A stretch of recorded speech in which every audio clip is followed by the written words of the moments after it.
মহামারী তা যেন একেবারেই ঢেকে পড়েছে সেই ধর্ষণের মহামারীর ক্ষেত্রে, এবং আমরা দেখছি যে দেশে বিভিন্ন জায়গায় এই ধর্ষণ বিরোধী প্রতিবাদও চলছে। সেই প্রতিবাদের উপর হামলা বা তার বিরুদ্ধে একরকম অবস্থান আমরা দেখতে পাচ্ছি।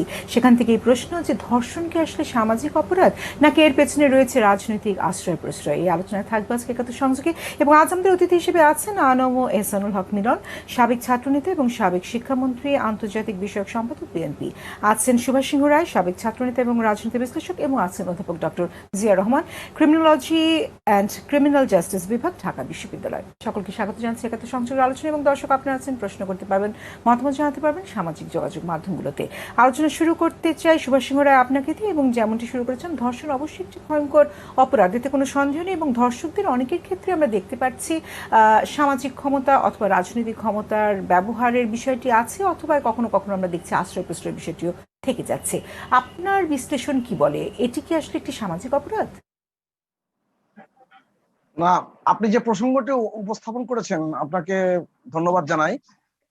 এখানে সমাজবিদ্যার একজন বিখ্যাত শিক্ষক আছেন, তিনি এগুলো নিয়ে কাজ করেন। বিশেষ করে বিবর্তনবাদী মনস্তত্ত্বের একটা ব্যাখ্যা কিন্তু তার কাছ থেকে আমরা অনেক আগের থেকে পেয়েছি। এহসানুল হক মিলন ভাইয়ের সাথে অনেকদিন পরে দেখা, কিন্তু তিনি অনেক সোজা সাপটা কথা বলেন, যে কারণে তার কথাগুলো বেশ আমার পছন্দের। আমি শুধু খুব দ্রুত দু একটি কথা বলি। আপনি যে সামাজিক অপরাধের কথা বলছেন, এটা এমন জায়গায় এসে দাঁড়িয়েছে, সেটা গভীরভাবে অনুসন্ধান করা খুব বেশি প্রয়োজন। আপনার মনে আছে নিশ্চয় 1995 সালে 24শে আগস্ট দিনাজপুরের যে ইয়াসমিনকে ধর্ষণ করে হত্যা করা হয়েছিল, সেটা আইন শৃঙ্খলা রক্ষাকারী বাহিনীরা কিন্তু হত্যা করেছিল। এবং সেখানে যে জাগরণটি ঘটেছিল, সেই জাগরণের তৎকালীন সময়ের যিনি আব্দুর রহিম সাহেব, বঙ্গবন্ধুর একজন সহকর্মী ছিলেন, বঙ্গবন্ধুর সময় তিনি আওয়ামী লীগের ভাইস প্রেসিডেন্ট ছিলেন, তিনি তার নেতৃত্বে একটি জাগরণের জাগরণ সারা বাংলাদেশ গড়ে উঠেছিল, বিশেষ করে ওই দিনাজপুরের ঘটনায়। আমরা দুঃখ আক্রান্ত মন নিয়ে এই কথাগুলো বলতে হচ্ছে। আমি একটি কন্যা সন্তানের পিতা, এবং এই যে নিরাপত্তাহীনতা এবং সামাজিক যে অপরাধের যে জায়গাটি, সেই জায়গাটি নিয়ে আমাদের গভীরভাবে গবেষণা করা প্রয়োজন। আমরা প্রায় কিন্তু নিজেদের সমৃদ্ধির কথা বলছি, প্রবৃদ্ধির কথা বলছি, আমরা কিন্তু ভাবছি না আমাদের কালচারাল জিডিপি কোথায় গেছে, আমাদের সংস্কৃতির মেলবন্ধনটা ধ্বংস হয়ে গেছে কেন। একটু আগে আমি সামাজিক যোগাযোগ মাধ্যমে অরুণ কুমার বসাক, যিনি রাজশাহী বিশ্ববিদ্যালয়ের এমিরিটাস অধ্যাপক, তার একটি ভিডিও ক্লিপ দেখছিলাম, এবং শিক্ষকদের সাথে ছাত্রের যে সম্পর্কের জায়গাটি ছিল, সেটা একটা সংস্কৃতির মেলবন্ধনের জায়গা তৈরি করেছিল। আগে পাড়ায় পাড়ায় বলতে গেলে জি, কিন্তু সুভাষচন্দ্র, এখানে আমি আপনাকে একটু যুক্ত করে দিতে চাই। আপনি সামাজিক যোগাযোগ মাধ্যমের জায়গা থেকে বলছিলেন, অথবা সামাজিক অপরাধের জায়গা থেকে বিশ্লেষণটি করছেন, কিন্তু খুব সম্প্রতি আমরা আরেকটি একাত্তর সংযোগের আলোচনায় বিশেষজ্ঞদের মত পাই যে এটি আসলে সোশিও পলিটিক্যাল একটি প্রবলেমে পরিণত হচ্ছে। সে জায়গায় আপনি কি একমত হবেন?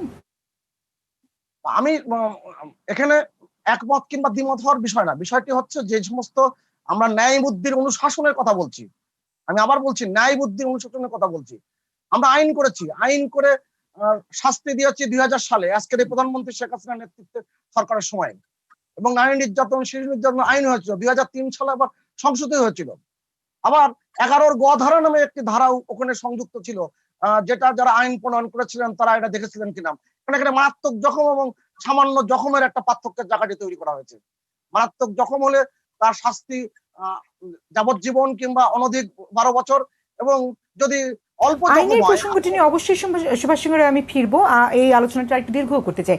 যদি অবস্থানটি বুঝে নিয়ে আসলে অপরাধটির ধরনটি কি, মাত্রাটি কি, সেটি বুঝতে পারলে আমার মনে হয় আইনের পরিবর্তন প্রয়োজন কিনা বা আদৌ আছে কিনা তা নিয়েও কথা বলার সুযোগটি অনেক বেশি হবে। চলে আসতে চাই, আমি অবশ্যই আপনার কাছে ফিরবো। জি, আমি একটু কথা বলি। আমি সর্বোচ্চ শাস্তি চাচ্ছি, কিন্তু সর্বোচ্চ শাস্তি অবশ্যই প্রয়োজন, কিন্তু সর্বোচ্চ শাস্তি হলেই যে সেটার যে সেই আলোচনায় আসতে চাই যে সর্বোচ্চ শাস্তি যখন নিশ্চিত হলো, সেই প্রয়োগের পথটি আসলে কি হবে, সেটিও একটি বিষয় আছে। এহসানুল হক মিলন, আপনার কাছে চলে আসতে চাই, এবং সেক্ষেত্রে একই প্রসঙ্গ নিয়ে কথা বলতে চাই। আপনি কিভাবে দেখছেন ধর্ষণকে, কি ধরনের অপরাধ মনে করছেন, এবং একই সাথে ধর্ষণের ক্ষেত্রে যে প্রতিবাদটি হচ্ছে, সেই প্রতিবাদে বাধাও আমরা দেখতে পাচ্ছি, সেটিকেই আপনারা কিভাবে দেখছেন? প্রথমে আমি শুরু করি আমার সুপ্রিয় ব্যক্তিত্ব সুভাষ সিংহ রায়। বহুদিন পরে তার সাথে দেখা হলো। তিনি শুরু করেছেন, ইয়াসমিন ধর্ষিত হয়ে হত্যা হয়েছিল, সেখান থেকে তিনি শুরু করেছেন। সেই সময় প্রেক্ষাপট যদি আমরা বিবেচনা করি, দেখা গিয়েছে সারা বাংলাদেশ উত্তপ্ত হয়েছে এবং এই ধর্ষকের বিরুদ্ধে সকলেই নেমেছিল মাঠে এবং সংগ্রাম করেছিল। এবং আমরা পর্যায়ক্রমে দেখেছিলাম কিছুদিনের জন্য এটা একটা অবস্থাতে ছিল। কিন্তু আজকে যদি আপনি আইন ও সালিসি কেন্দ্রের কথা দেখেন, গত 5 মাসে ধর্ষিত হয়েছে এই পর্যন্ত 632 জন, এপ্রিল থেকে আগস্ট পর্যন্ত এই দেশের কথা আমি বলছি। আবার অপরদিকে দেখছি ধর্ষকের বিরুদ্ধে যে আন্দোলনটি আজকে আমরা দেখতে পাচ্ছি, বিশেষ করে শিক্ষার্থীরা যে আন্দোলনটি করছে, এই আন্দোলনটিকে আবার পুলিশ বাধা দিচ্ছে। এই বিষয়টিকে আমাকে অত্যন্ত সাংঘর্ষিক মনে হচ্ছে। ধর্ষণ বন্ধ হোক, ধর্ষকের বিচার হোক, এই বিষয়টি সকলেই চাইছে, কিন্তু সেই ক্ষেত্রে পুলিশ এসে কেন তাদের বাধা দিচ্ছে এটা আমি জানি না। আমি বিশ্বাস করি ধর্ষকদের ঘৃণা করতে হবে। প্রতিটি মানুষকে, আমাদের প্রত্যেককে, পরিবার থেকে প্রত্যেকটি সদস্যই এই ধর্ষকের আন্দোলনে যুক্ত হতে হবে এবং ধর্ষকের বিরুদ্ধে প্রতিবাদ করতে হবে। 20 বছর আগে অ্যাসিড নিক্ষিপ্ত নারীর পরিমাণ ছিল প্রায় 500-র উপরে। আজকে যদি 2019-এর আপনি রেকর্ড দেখেন, অ্যাসিড নিক্ষিপ্ত নারীর পরিমাণ 2019 হয়েছে মাত্র 18 জন। সেটি হয়েছে 2005 সালে অ্যাসিড নিক্ষেপের উপরে আইনটিতে মৃত্যুদণ্ড কার্যকর করা হয়েছিল, আমরা সেখানেও দেখেছি। অর্থাৎ দণ্ডিত ব্যক্তিদেরকে যদি মৃত্যুদণ্ড সঠিকভাবে কার্যকর হয়, আবার আপনি একই পর্যায়ে দেখতে পাচ্ছেন ইউনাইটেড স্টেটস অফ আমেরিকাতে প্রায় 77% মহিলারাই যে কোনো ভাবেই হোক তারা নির্যাতিত হচ্ছে। আমি ধর্ষিতর কথা বলছি না। 6:1, 6টির মধ্যে একটি নারী নির্যাতিত হচ্ছে, সামহাউ সেক্সুয়াল অ্যাবিউজ হচ্ছে, এই ডেটাও আমরা দেখতে পাচ্ছি। সেই ক্ষেত্রে যদি আপনি আবার সৌদি আরব সম্বন্ধে দেখতে চান, কঠিন মৃত্যুদণ্ড, সেখানে দেখবেন সে ধর্ষকের পরিমাণ কমে আসছে। আসলে এটি এমন একটি ব্যাপার যে আমাদের দেশে পুরুষতান্ত্রিক সমাজে জি জি কিন্তু সেখানে আরেকটু প্রশ্ন রাখতেই হয় যে যখন ধর্ষণের বিরুদ্ধে প্রতিবাদটি হচ্ছে এবং প্রতিবাদের মধ্যে আবার বাধা দেখছি, সেই বাধার পেছনের কারণ কি আবার সেই একই দিকে ঘুরে ফিরে রাজনৈতিক বলে মনে হয় কিনা, সেই প্রশ্নটিও রাখতেইছে। এবং অপর অতিথির কাছে ফিরছে একটা বিরতি থেকে এসে প্রতিবাদের বিরুদ্ধে যখন আবার একটি বাধা দেখি, সেখানে প্রশ্ন জাগে যে এটি আসলে কতটুকু রাজনৈতিক সমস্যা অথবা কতটুকু সামাজিক সমস্যা। পাশাপাশি আমরা দেখতে পাচ্ছি একদিকে যেমন তরুণরা জড়িয়ে পড়ছে, তেমনি প্রতিবাদ হলে সরকার মনে করছে এর মাধ্যমে সরকারের বিরোধিতা করা হচ্ছে, আবার অন্য দল মনে করছে সরকার চলে গেলে ধর্ষণ বন্ধ হয়ে যাবে।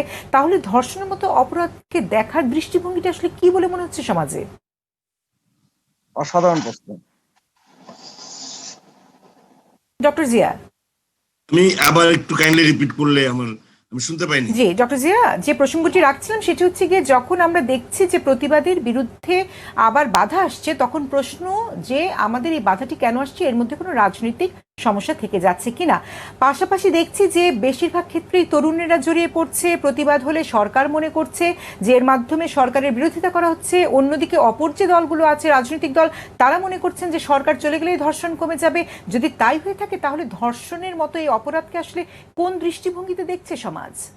ধন্যবাদ। আসলে বিষয়টা হচ্ছে যে আমাদের দেশে কিন্তু আপনি যদি খেয়াল করে দেখেন যে ঠিক এই জাতীয় বিষয়ের আন্দোলন সংগ্রামের ইতিহাস খুব বেশি না। এগুলোকে আমরা মোটামুটি নিউ সোশ্যাল মুভমেন্ট বলি। মুভমেন্টের যেই থিওরি আছে, এটাকে new social movement. Cultural issue নিয়ে যে মুভমেন্ট গুলো হয়েছে সেগুলোকে আমরা নিউ সোশ্যাল মুভমেন্টের মধ্যে ফেলি।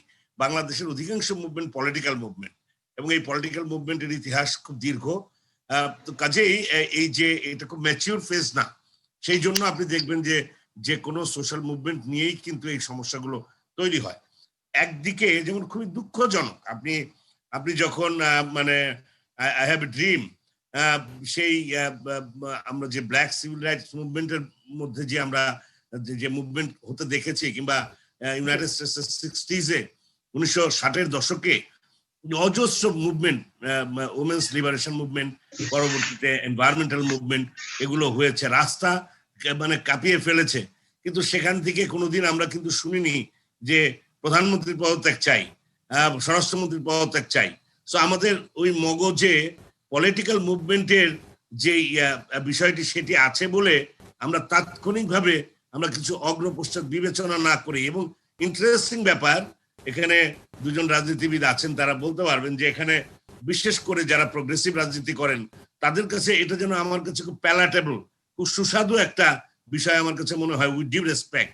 কারণ তারা কোনো কিছু আসলেই তারা মনে করে যে পদত্যাগ করে একটা নতুন সমাজ কায়েম করতে হবে, কিন্তু তারা যে পলিটিক্যাল পার্টি বা তাদের যে আদর্শ নিয়ে থাকেন তারা কতটুকু সমাজের মধ্যে গ্রথিত করতে পেরেছেন, বা ধরেন তারা যদি এখন যদি ধরুন যে প্রধানমন্ত্রী পদত্যাগ করছেন বা স্বরাষ্ট্রমন্ত্রী পদত্যাগ করছেন, তারা যদি আসেন তারা কি একদিন বা দুদিন বা 4 দিন বা 5 দিন একটা রাষ্ট্র চালানোর মতো সক্ষমতা রাখে? So that is the reality. দুর্ভাগ্যক্রমে এই আলোচনাগুলো কখনো আসে না। তো কাজেই আমরা যেটা বলেছি যে মুভমেন্টের সময় আমাদের সবসময় এই যে কালচারাল মুভমেন্ট বা সোশ্যাল মুভমেন্ট বা নিউ সোশ্যাল মুভমেন্ট, তার সাথে পলিটিক্যাল মুভমেন্ট, তার যে একটা ব্যাপক ফারাক আছে সেটা আমরা বুঝিনি। আমরা কিন্তু এই জিনিসটি দেখেছিলাম, আপনার খেয়াল আছে যে গণজাগরণ মঞ্চ, that was the only and the best social movements মানে ইন বাংলাদেশ এই খুব সমসাময়িক সময়। এখানেও মুভমেন্ট যে হচ্ছে আমি বলছি না, যে অনেকেই এই সোশ্যাল মুভমেন্ট করছেন এবং ইয়াং জেনারেশন আপনি যেটা বলছেন এটা ঠিকই আছে, এটা হওয়া বাঞ্ছনীয়, এবং সারা পৃথিবীতে মানুষের অধিকার আদায়ের জন্য এটি হচ্ছে একমাত্র পথ, to be very honest. Because রাষ্ট্র, বিশেষ করে অনুন্নত বিশ্বে তো আরো, যে এটা সরকারের বিষয় না, কিন্তু এই বাংলাদেশের মতো অনুন্নত বিশ্বের রাষ্ট্র এত শক্তিশালী দানবীয় রাষ্ট্র, এই রাষ্ট্রের আপনার কি বলে এটাকে, এর bureaucracy, civil bureaucracy, military bureaucracy, এর পুলিশ বাহিনী সবই এত শক্তিশালী, সিভিল সোসাইটি এখানে গ্রোই করতে পারেনি। তো সেই অর্থে আপনি দেখবেন একটা মুভমেন্ট করতে গেলে কিন্তু এই সংঘর্ষণটা থেকে যায়। কিন্তু আমি বলবো যে তারপরেও জি, আমি অবশ্যই ফিরবো আপনার কাছে। এবং আপনি যে গণজাগরণ মঞ্চের প্রসঙ্গটি তুলেছেন, প্রকৃত অর্থে যেই ভাইব নিয়ে আন্দোলনটি শুরু হয়েছিল, পরবর্তীতে কিন্তু তার মধ্যে একটি রাজনীতিকরণের চেষ্টা বিভিন্ন দল থেকে, বিভিন্ন গোষ্ঠীর পক্ষ থেকে ছিল বলেই আমরা দেখেছি। এবং সেই জায়গা থেকে সুভাষ সিংহ রায় আপনার কাছে আরো একবার আসতে চাই, এবং সেখানে এই একই প্রশ্নের পাশাপাশি এটিও বলতে চাই যে প্রতিবাদেরও একরকম রাজনীতিকীকরণ হয়ে যাচ্ছে কিনা। তার কারণ আমরা দেখছি প্রতিবাদটি হচ্ছে, কিছুদিন পরে সেই আমরা মানুষগুলোকে হারিয়ে ফেলি, প্রতিবাদের সাথে যখন সামাজিক মাধ্যমে বিষয়টি আর নাড়াচাড়া পড়ছে না, তখন মানুষও আস্তে আস্তে ভুলে যায়। এটাই বা কেন হবে? এর পেছনে তো নিশ্চয়ই কোনো কারণ আছে। সুভাষ সিংহ রায়, প্রতিবাদের ভাষার কথা যখন প্রসঙ্গ উল্লেখ করলেনই, প্রতিবাদের ভাষার কিন্তু একটা ধরন আছে। আমাদের বয়স তো দেখতে দেখতে কম হলো না, প্রায় 55-56 অতিক্রম করে ফেলেছি। ছাত্র প্রতিনিধিও ছিলাম। আমাদের প্রতিবাদের ভাষা কিন্তু ছিল, যেটা প্রফেসর জিয়া উল্লেখ করেছেন, যে আমাদের এখানে সাংস্কৃতিক জাগরণ আন্দোলনের চেয়ে বেশি হয়েছে রাজনৈতিক জাগরণটি, রাজনৈতিক নানান রকম আন্দোলনের কথা হয়েছে। কিন্তু আমাদের সাংস্কৃতিক জাগরণের মধ্যে থেকে কিন্তু আমাদের বাঙালি জাতির উদ্ভব ঘটেছে, এটাও মনে রাখা দরকার। এটা নিশ্চয় প্রফেসর জিয়া স্বীকার করবেন, আমরা সবাই জানি। আমি সেই জায়গায় না যেয়ে বলছি, আপনার প্রতিবাদের ভাষার মধ্যে একটা সংস্কৃতি থাকে। ছাত্ররা কিভাবে প্রতিবাদ করবে, তার ভাষা কি হবে, অছাত্ররা কিভাবে করবে, শ্রমিকরা কি ভাষা প্রয়োগ করবে, সেই ভাষার মধ্যে কিন্তু একটা সৌন্দর্যের জায়গা কিন্তু আছে। এবং সেই সৌন্দর্যের জায়গায় আমরা স্বৈরাচার বিরোধী আন্দোলনের সময় কিন্তু বারবার কিন্তু আমরা নিজেরাও অংশগ্রহণ করেছি। আমরা বিশ্ববিদ্যালয় উপাচার্যকে ঘন্টার পর ঘন্টা আটকে রেখেছি, কিন্তু কখনো অশ্লীল শব্দ ব্যবহার করি নাই। কিন্তু যখন বলা হয় যে আমি নির্যাতিত হতে রাজি আছি, কিন্তু আমি শেখ হাসিনার পদত্যাগ চাই, তখন এই প্রসঙ্গটা যখন আসে, তখন ওই যে আগের যে রাজনীতির যে নানান রকম চূড়াগলির যে জায়গাটি, বিশেষ করে জঙ্গি রাজনীতির যারা পৃষ্ঠপোষক, তাদের যে ভাষা, সেই ভাষার সাথে ক্যালিব্রেট করে যায়, এটাই শঙ্কার জায়গা তৈরি করে।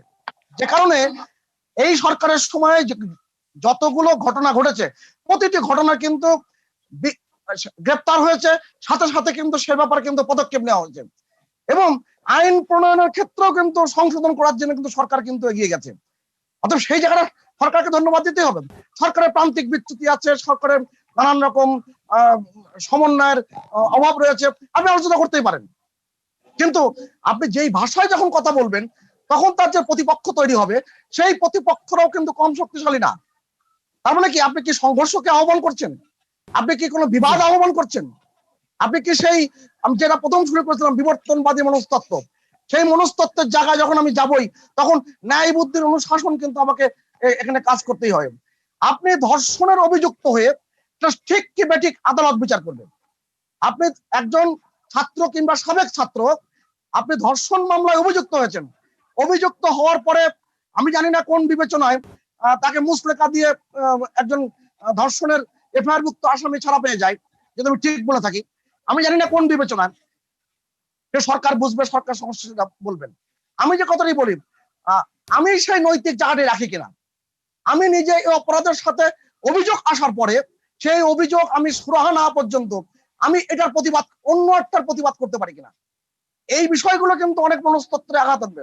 আমার সাথে এহসানুল হক মিলন ভাই সম্পূর্ণ একমত। তিনি দেখেছেন, তিনি যে মার্কিন যুক্তরাষ্ট্রের উদাহরণগুলো দিয়েছেন, সেই উদাহরণগুলো দিলে কিন্তু বিএনপি মনা লোকজন কিন্তু বেশ বিরক্ত হন গণমাধ্যমে। তারা বলেন যে বাংলাদেশের পরিস্থিতি নিয়ে আলোচনা করেন, সারা বিশ্বের যে আপনি হাতরাস। জি, আমরা যদি এ পর্যায়ে একটু এহসানুল হক মিলন কি বলেন সেটা একটু শুনে নেই। একই প্রশ্নে এহসানুল হক মিলনের ব্যাখ্যা কি? 2 মেতে উত্তরপ্রদেশে, জি, আমি অবশ্যই ফিরবো শুভাসিংহ রায়, যদি একটু এহসানুল হক মিলনের বক্তব্য শুনে নেই। জি, আমি যেটা বলছিলাম আপনার প্রশ্নের উত্তরে, প্রতিবাদের ভাষা থাকতে হবে, প্রতিবাদ করতে হবে, এবং প্রতিবাদটা রাজনীতিবিদরাই করবেন এটি কিন্তু আমরা আশা করি। যেমন ইয়াসমিন হত্যায় আমরা দেখেছি তৎকালীন বিএনপি ক্ষমতায় ছিল, আওয়ামী লীগের প্রতিবাদ করেছে, এই ধর্ষণ মুক্ত বাংলাদেশ গড়ে উঠুক তারা করেছে। আবার একই সাথে দেখা যাচ্ছে যারা ক্ষমতা ছত্রছায়ায় রয়েছে তারাই কিন্তু এই কাজগুলো বেশি করছে ক্ষমতা দিয়ে। যেমন আপনি যদি ঢাকা বিশ্ববিদ্যালয় বাঁধনের কথা বলুন, দেখুন সেখানে কারা এই ঘটনাটি ঘটিয়েছে। আপনি যদি সিলেটের সেই খাদিজাকে যে কুপিয়েছিল সেই বদরুল, সেও কিন্তু ছাত্রলীগেরই ছিল। বা আপনি নুসরাতের কথা বলুন, যে নুসরাতের যে ঘটনাটি কিছু জায়গায় ঘটে গেল, ফাঁসির রায় হলো, আদালতে বলা হয়েছে যে ক্ষমতা দিয়ে সেটাকে তারা চাপিয়ে ফেলতে, অর্থাৎ সেটাকে মিটিগেট করার চেষ্টা করেছিল। তাহলে মূল প্রশ্নটি হচ্ছে, আসলে রাজনীতিকে আপনি পাশ কেটে কখনো এই ধর্ষকদেরকে আপনি দমাতে পারছেন না। প্রতিবাদ করলে সেটা রাজনীতিতে রূপান্তরিত হতে চায়। এই রাজনীতি মানে কাউকে বলা হচ্ছে না ক্ষমতা থেকে অপসারিত করা হোক, কিন্তু আপনি যদি রাজপথে ভাষা ব্যবহার না করেন, আপনি যদি রাজপথে না নামেন, আজকের প্রেক্ষাপটে দেখুন এতগুলি ঘটনা একের পর এক ঘটে যাচ্ছে। কতিপয় ছাত্র নেতারা, বামপন্থী বলুন আর সাধারণ ছাত্র সংগ্রাম পরিষদই বলুন, নুরুল কথাই বলুন, তারা রাজপথে নেমেছে। কিন্তু আমার মতো ব্যক্তিত্ব, আমি একজন রাজনীতিবিদ হই আর বা সামাজিক একজন মানুষই হয়ে থাকি,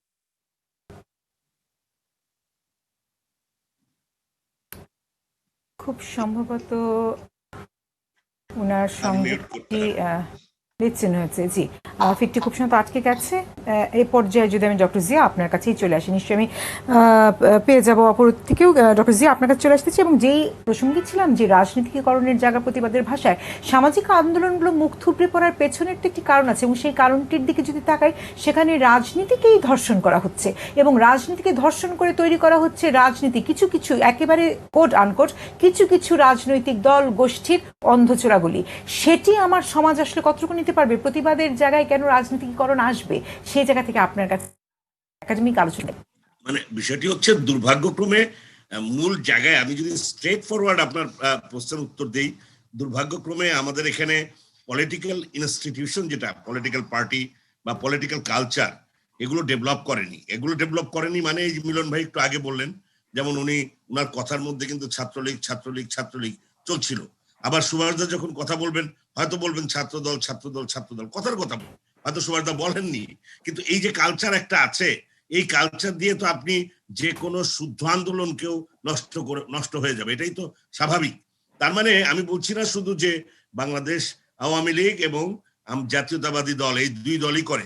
আমি অনেকবার এটা বলেছি, এই পলিটিক্যাল ইনস্টিটিউশন কোনো পার্টির মধ্যে যে যত বড় বড় কথা বলুক, শুধুমাত্র আমার কাছে ব্যতিক্রম মনে হয়েছে আমি বাংলাদেশ আওয়ামী লীগ কিন্তু মোটামুটি তাদের এই গণতান্ত্রিক প্রক্রিয়াটা মোটামুটি আছে, তাদের সম্মেলন এগুলোর কথা যদি তার বাইরে যদি আপনি দেখেন, কমিউনিস্ট পার্টির বাইরে, আমি সবসময় বলি, আপনি কামাল হোসেন সাহেব কতদিন ধরে একটা পার্টির সভাপতি, সবসময় কিন্তু খালেদা জিয়া, শেখ হাসিনার উদাহরণ দেওয়া হয়, সো কল্ড আমাদের যেই সিভিল সোসাইটির মেম্বাররা, কাদের সিদ্দিকী সাহেব, আসম আব্দুর রব সাহেব, আপনি দেখেন যে এক একজন মানুষ এক একটা পার্টির নেতা হয়ে বসে আছেন জীবদ্দশায়, আর কেউ কিন্তু সেই পার্টির নেতা না।